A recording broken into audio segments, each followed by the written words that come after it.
नमस्कार दोस्तों, मना योग में आपका स्वागत है। दोस्तों, आज हम बात करेंगे मन की। मन के अंदर अनुभव।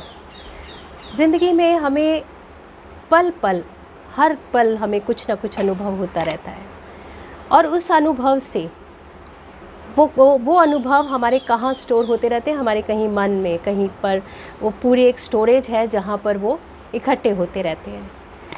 कुछ अनुभव ऐसे होते हैं जो हमें खुश कर देते हैं, याद आती हैं वही बातें तो हमारा मन खुश हो जाता है, और कुछ अनुभव ऐसे होते हैं जो दुखी कर देते हैं। याद आते के साथ ही आंखें भर आती हैं, आंसू आने लगेंगे, उसके बाद आपका मन दुखी हो जाएगा। तो और लेकिन कुछ अनुभव किस तरह के होते हैं जो हमें सीख दे जाते हैं, ज़िंदगी में हमें कुछ सिखा जाते हैं। ऐसे ही एक अनुभव की बात आज हम करेंगे। दोस्तों, मेरे यहाँ ये जो बालकनी है जहाँ बैठ के मैं वीडियो बनाती हूँ, यहाँ की लास्ट विंडो, उसमें एक कोने में एक जगह सेट है जहाँ पर चिड़िया हर साल आती है और अंडे देती है। अब ये बताना कि वही चिड़िया आती है या कोई नई नई चिड़िया आती हैं ये तो पता नहीं, लेकिन हर साल वहाँ पर अंडे, वो घोंसला बनता है और अंडे दिए जाते हैं। हर साल मैं उनकी फ़ोटो खींचती हूँ, अंडों की फ़ोटो। अंडे बहुत प्यारे प्यारे से अंडे होते हैं, अंडों की फ़ोटो खींची। फिर उसमें जब बच्चे निकलते हैं खूबसूरत से, प्यारे से, उन बच्चों की भी फ़ोटोज़ मैं खींचती हूँ। लेकिन इस साल मैंने कुछ जैसे बहुत ज़्यादा उनको ऑब्ज़र्व किया कि वो चिड़िया ने घोंसला जिस दिन से बनाना शुरू किया। एक चीज़ मैं पहले बोल देना चाहती हूँ दोस्तों कि इस वीडियो को एंड तक देखना, और लास्ट में मेरे कुछ सवाल होंगे तो उन सवालों का जवाब भी दीजिएगा। सवाल का जवाब आप तब दे पाएंगे जब पूरी वीडियो मेरी सुनेंगे, ठीक है, देखेंगे। अब वो जो है अंडे मुंह में लेकर नहीं आई, अंडों को मुंह में दबा के ला के मेरी बालकनी में नहीं छोड़ा। उसने घर बनाना कब शुरू करा? जब वो प्रेग्नेंट थी। पता लग गया था कि मेरे बच्चे इस दुनिया में आने वाले हैं, तो उसने एक घर बनाना शुरू किया, एक घोंसला बनाना शुरू किया। और मैंने देखा कि शुरू में तो वो तिनके लाती थी, थोड़े हार्ड होते थे तिनके लेकर आती थी। फिर सॉफ्ट घास लेकर आने लगी, और उसके बाद वो पर, जो पक्षियों के पर गिर जाते हैं, उन परों को लेकर आती थी। मुंह में दबाया होता था पंख, और वो ला के उसने अपना वो बिछौना तैयार किया जहाँ पर उसको पता था कि बड़े कोमल से बच्चे आने वाले हैं। उसने अपना पूरा घर तैयार कर लिया, और फिर वो दिन आया जब वहाँ पर उसने अंडे दिए, और अंडे देकर वो उनका खाना लेने भी गई। उनके लिए हर चीज़, उनकी सहूलियत की सारी चीज़ें तैयार कर दी। उनके लिए घर तैयार कर दिया, उनके लिए खाना लेकर आई कि बच्चों को भूख लगेगी। पहले वो अंडे सेती थी, कुछ दिन उसके ऊपर बैठती थी, और फिर जब बच्चे निकलते तो उनको वो खाना, उनको चोंच में खाना डालती थी। और दोस्तों, ऐसे ही वो बच्चे थोड़ा बड़े हुए, और जब उनके पंख निकल आए, थोड़ा पंख उड़ने लायक हो गए, तो वो चोंच मारती थी उनको धीरे धीरे कि वो बाहर निकलें, घोंसले से बाहर निकलें और उड़ना सीखें। और वो दिन भी आया कि जब बच्चे तैयार हो गए उड़ने के लिए, उनके पंख मजबूत हो गए, और उस डर को वो माँ निकाल रही है, चोंच मारती तो वो गिरते पड़ते, उसमें से बाहर निकल कर उड़ने की कोशिश करते, लेकिन वापस कुछ आ जाते अंदर घोंसले में, और एक दिन वो बच्चे उड़ गए। दोस्तों, अब कुछ सवाल हैं। सवाल ये कि चिड़िया को किसने बताया कि तेरे बच्चे आने वाले हैं तो उनके लिए घर चाहिए? चिड़िया ने कहाँ सीखा, कहाँ पर उसने ट्रेनिंग ली? यूट्यूब चैनल पे स्टेप बाय स्टेप सीखा, या कहीं से उसने ट्रेनिंग ली कि आरामदायक बिस्तर कैसे बना रही है वो?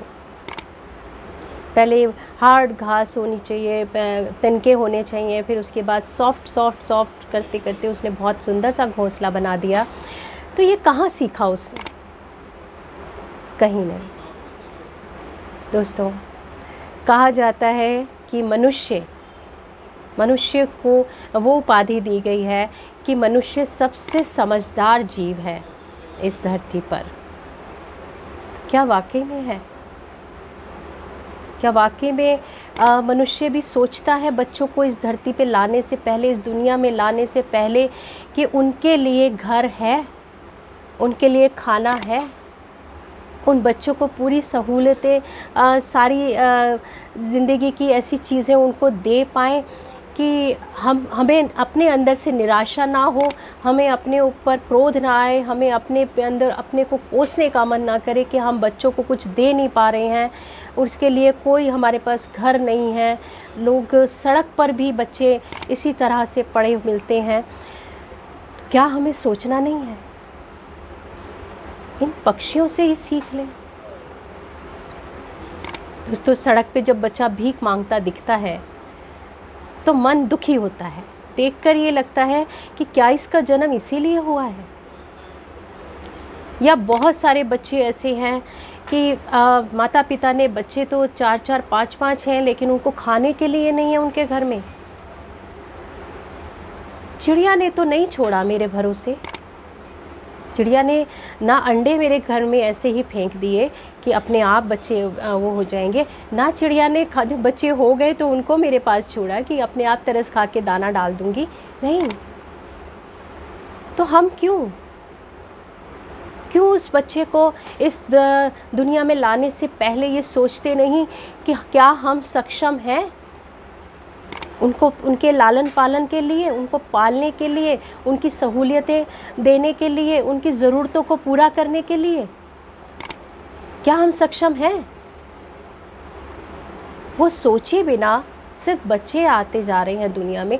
आप सड़क पे देखिए छोटे छोटे बच्चे जिन्होंने अभी शायद होश ही संभाला है, और उनका हाथ वो इस तरह से होता है, सबके आगे वो दूसरी बेटी उसको गोदी में लेकर घुमा रही होती है। तो क्या है ये? और इसके लिए तो मेरे ख्याल ये चिड़िया पढ़ी लिखी नहीं है, इस चिड़िया के पास कोई डिग्री नहीं है, लेकिन फिर भी इतना ज्ञान है कि मेरे बच्चे हैं तो उनको जब तक वो खुद अपना खाना ढूंढना ना शुरू कर दें, वो खुद से इतने सक्षम ना हो जाएं, तो मेरा फ़र्ज़ बनता है कि मैं उन बच्चों को उनकी ज़रूरतें पूरी करूं। उनका खाना पीना, उनकी पढ़ाई लिखाई, हमारे मनुष्य के लिए तो ये भी चीज़ें हैं, लेकिन हम नहीं सोच रहे। सोचना है, बहुत ज़रूरी है। दोस्तों,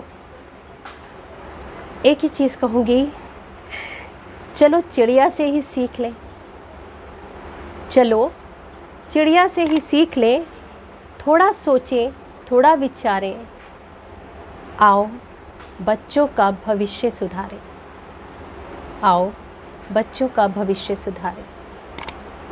ये सोच बहुत ज़रूरी है। नमस्कार।